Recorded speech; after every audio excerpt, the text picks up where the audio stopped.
बच्चों, आप लोग कैसे हैं? उम्मीद कर रहे हैं आप अच्छे होंगे और पढ़ाई भी अच्छे से कर रहे होंगे। आज हम आपके लिए लेकर के ऑप्टेटिव सेंटेंस, जिसका मतलब होता है कामना सूचक वाक्य या इच्छा सूचक वाक्य। इससे पहले मैंने आपको वीडियो दिया है जिसमें मैंने आपको इंपरेटिव सेंटेंस को बताया है, और इंपरेटिव सेंटेंस का मतलब मैंने बताया था आज्ञा सूचक वाक्य। उसमें क्या होता था, किसी को ऑर्डर दिया जाता था, रिक्वेस्ट किया जाता था, एडवाइस दिया जाता था, तो वह इंपरेटिव सेंटेंस कहा जाता था। तो आज जो कह रहा है ऑप्टेटिव सेंटेंस, ऑप्टेटिव सेंटेंस का मतलब होता है इच्छा सूचक वाक्य या कामना सूचक वाक्य। हमने कहा था कि तीनों सेंटेंस ऑप्टेटिव, इंपरेटिव और एक्सक्लेमेटरी सेंटेंस जो है आपके लिए बहुत महत्वपूर्ण होने वाला है। अगर हम कह दें कि डेली रूटीन में जो प्रयोग किए जाते हैं वह शब्द वही शब्द ये शब्द होते हैं। जैसे किसी के लिए इच्छा करेंगे कि वह पास हो जाए, वह श्राप देंगे कि वह गिर जाए, वह मर जाए, या वह अच्छे अंक प्राप्त करे परीक्षा में, ईश्वर करे कि वह अच्छे अंक प्राप्त करे, ईश्वर करे वह पास हो जाए। जब किसी की इच्छा या कह दे श्राप या आशीर्वाद का वर्णन किया जाता है, जैसे हम कहते हैं कि ईश्वर करे वह दीर्घायु हो। जब किसी का बर्थडे वगैरह रहता है तो विश करते हैं, तो उस समय कहते हैं, तो हम कहेंगे कि जब किसी के प्रति विश यानी इच्छा और डिजायर का वर्णन किया जाता है या ब्लेसिंग का वर्णन किया जाता है तो ऑप्टेटिव सेंटेंस होता है। तो आइए देखते हैं परिभाषा इसका क्या कहता है। तो कह रहा है optative sentence expresses that wish और डिजायर, यानी ऑप्टेटिव सेंटेंस एक्सप्रेसेस दैट मतलब बताता है, दैट की विश मने विश और डिजायर का मतलब होता है इच्छा, इच्छा को व्यक्त करता है। कर्स का मतलब होता है श्राप, किसी व्यक्ति के श्राप को व्यक्त करता है। एंड ब्लेसिंग माने आशीर्वाद is called an optative sentence कहते हैं, यानी उसको ऑप्टेटिव सेंटेंस हम कहते हैं। और इससे आसान परिभाषा आपके लिए नहीं हो सकता है। मैंने इससे पहले भी आपको बता दिया कि जो इंपरेटिव सेंटेंस होगा वो कैसे होगा। तो हमने कहा था सिंपल तरीके से कि इंपरेटिव सेंटेंस एक्सप्रेसेस दैट क्या कमांड और order, request and advice is called imperative sentence. इतनी बात हमने आपको बताया था। इसमें कह रहा है कि ऑप्टेटिव सेंटेंस एंड्स माने समाप्त होता है विथ मार्क ऑफ एक्सक्लेमेशन, यानी एक्सक्लेमेशन यानी विस्मयादिबोधक चिन्ह का प्रयोग पर यानी खत्म होता है, यानी अंत में जो खत्म होता है तो विस्मयादिबोधक चिन्ह का प्रयोग करते हैं। तो ये आगे चलते हैं। अगर आगे कहें कि मान लीजिए एक मीनिंग हम आपको बता रहे थे, इसका स्ट्रक्चर भी हम आपको बताएंगे कि अगर कह दे एक शब्द मीनिंग है में मतलब होता है ईश्वर करे, ईश्वर करे भी होता है, और में मने सकना भी होता है, और में मने मई का महीना भी होता है, मई का महीना भी होता है, और में मने बकरी की आवाज भी होती है, बकरी की आवाज भी होती है। तो इतना हम कह सकते होता है। अगर हम इसको बनाए और कहे कि अगर में मने ईश्वर करे भी होता है, सकना भी होता है, मई का महीना भी होता है और बकरी का आवाज भी होता है, तो इसका स्ट्रक्चर हम लोग देखते हैं कि क्या होता है।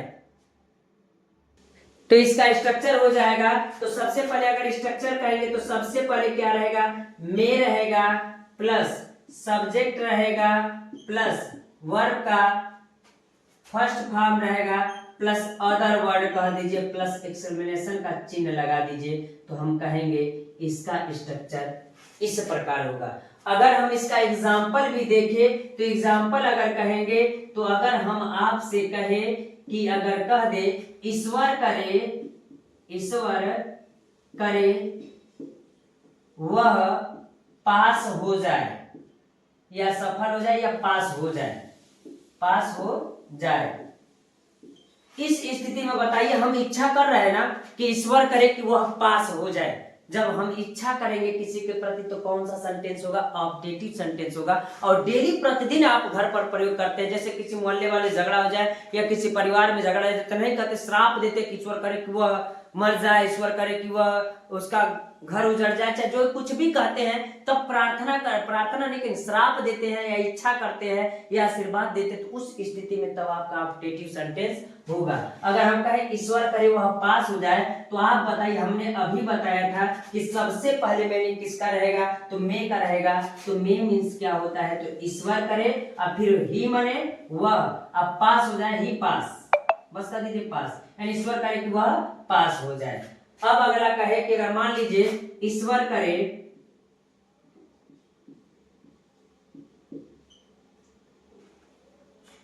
तुम परीक्षा में अच्छे अंक प्राप्त करो, अच्छे अंक प्राप्त करो। तो ये भी तो इच्छा कर रहे हैं, ईश्वर करे कि तुम परीक्षा में अच्छे अंक प्राप्त करो। तो इस स्थिति में अगर हम कहेंगे तो कहेंगे मैं मने ईश्वर करे तो मैं हो जाएगा you get good mark in the examination, in the exam या एग्जामिनेशन भी लिख सकते हैं। तो इस स्थिति में आप कह सकते हैं इस प्रकार होगा। अगर इसी प्रकार मान लीजिए अभी कह दे किसी को ईश्वर करे कि वह सफल हो जाए, मान लीजिए इसमें कह दे हम ईश्वर करे वह सफल हो जाए, सफल हो जाए। तो उस स्थिति में क्या करेंगे, तो आपको पता है जब ये कह रहा है तो कहेंगे एक्सक्लेमेशन का चिन्ह लगाइएगा बाबू। अब कहेंगे ईश्वर करे वह सफल हो जाए तो मैं ही सक्सेस हो जाएगा। हम इस स्थिति में कहेंगे तो मैं ही सक्सेस, तब भी यह कौन सा सेंटेंस कहलाएगा, इंपरेटिव सेंटेंस कहलाएगा। यानी उम्मीद कर रही है बात आपको समझ में आ रहा है। अगर पूरा वीडियो को आप देखेंगे तो सब बात आपको समझ में आ जाएगा, इसलिए वीडियो को छोड़ करके जाइएगा मत। तो आइए हम देखते हैं। ये तो हमने कहा कि अगर किसी के प्रति इच्छा व्यक्त करेंगे, अगर किसी को श्राप देंगे तो उस स्थिति में क्या होगा। तो आइए देखते हैं अगर श्राप कोई देगा तो कैसे होगा।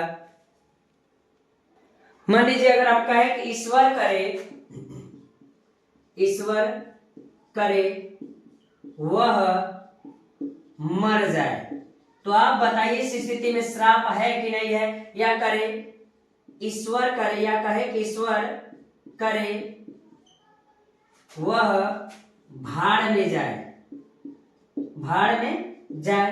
तो इस स्थिति में कह सकते हैं, तो कैसे कहेंगे, तो हम कह देंगे कि ईश्वर करे वह मर जाए। तो आप बताइए श्राप दे रहा है कि नहीं दे रहा है। तो कहेंगे मैंने ईश्वर करे ही डाई, वह मर जाए। तो ये भी हो जाएगा। ईश्वर करे वह भाड़ में जाए तो कहेंगे मैं ही गो टू डॉग्स। आपको पता होगा इतना फ्रेज होता है और इसका मतलब जानते हैं क्या होता है, इसका मतलब होता है भाड़ में जाना। या कोई आपसे कह दे ईश्वर करे कि वह नरक में जाए, ईश्वर करे कि वह फेल हो जाए, ईश्वर करे वह गिर जाए। तो ये सब चीजें अगर श्राप देंगे तब भी कौन सा सेंटेंस होगा, ऑब्जेक्टिव सेंटेंस होगा। तो इस प्रकार हम आसानी से कह सकते हैं कि इस प्रकार रहेगा तो आसानी से बना सकते हैं और कह सकते हैं कि ये कौन सा सेंटेंस होगा, ऑब्जेक्टिव सेंटेंस होगा। आइए और एग्जाम्पल हम देखते हैं।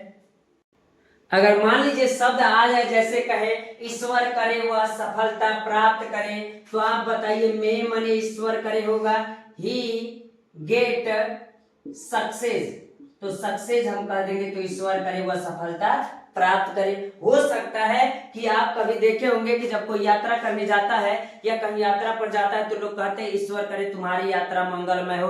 आप भी बताइए वह इच्छा प्रकट करते या आशीर्वाद देते हैं या श्राप देते, कुछ तो करते हैं ना। तो उस स्थिति में उस सेंटेंस को हम ऑप्टेटिव सेंटेंस कहते हैं। तो आइए देखते हैं इसको किस प्रकार बनाएंगे। ईश्वर करे आपकी यात्रा मंगलमय हो तो कहेंगे मैं मीन्स हो जाएगा ईश्वर करे मैं you have a happy journey हो जाएगा। इस प्रकार अगर हम कहें तो कह सकते हैं कि may you have, यानी आप रखे हैप्पी जर्नी मतलब मंगलमय यात्रा करें, यानी कहने का मतलब है रखेंगे तभी तो होगा, यानी रखने के लिए कहेंगे तो इसका मतलब है आपका यात्रा मंगलमय हो, यानी may you have a happy journey. अगर कोई मान लीजिए कि अगर कभी न्यू ईयर आता है तो लोग कहते हैं ईश्वर करे आपका 9 वर्ष मंगलमय हो, तो उस स्थिति में तो भी तो इच्छा प्रकट करते हैं, आशीर्वाद देते हैं। तो उस स्थिति में हम कह सकते हैं वो भी क्या होगा, ऑप्टेटिव सेंटेंस होगा। हमने इससे पहले भी आपको बता दिया है कि जो भी सेंटेंस है आपके डेली रूटीन में प्रयोग किए जाने वाले शब्दों से मिला करके बनता है। अगर आपका ये सेंटेंस क्लियर हो जाएगा तो उस स्थिति में आपको बोलचाल भाषा में कोई दिक्कत नहीं आएगा। तो ये देखते हैं अगला क्या कह रहा है। ईश्वर करे आपका 9 वर्ष मंगलमय हो तो कहेंगे मैं मने ईश्वर करे मे यू हैव थोड़ा सा अच्छे से लिख दीजिए, हैप्पी न्यू ईयर, ये हैप्पी न्यू ईयर। समझ रहे होंगे।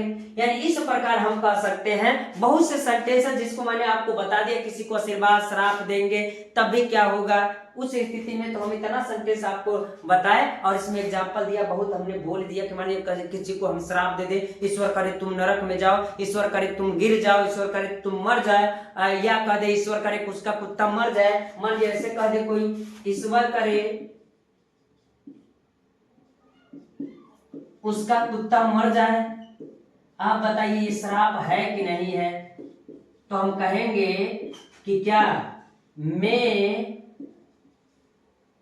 हिज डॉग, ईश्वर करे हिज डॉग डाई, यानी ईश्वर करे उसका कुत्ता मर जाए। तो इस स्थिति में आप बताइए होगा कि नहीं, ईश्वर करे वह नरक में जाए, ईश्वर करे वो गड्ढे में गिर जाए, ईश्वर करे वो छत पर से गिर जाए, ईश्वर करे उसका सर फट जाए, जो भी श्राप देंगे तो वो सब स्थितियां किसके थ्रू आता है, तो हम कहेंगे ऑप्टेटिव सेंटेंस के थ्रू आता है, कामना सूचक या इच्छा सूचक वाक्य कहते हैं। इतनी बात आपको समझ में अच्छे से आ रही है। तो यदि प्यारे बच्चों आपको यह वीडियो समझ में आ रहा है तो वीडियो को लाइक भी कर दीजिएगा और चैनल को सब्सक्राइब भी कर दीजिएगा, बेल आइकन को भी दबा लीजिएगा और इस वीडियो को शेयर भी कर दीजिएगा। प्यारे बच्चों आज के लिए इतना रहने देते हैं, धन्यवाद।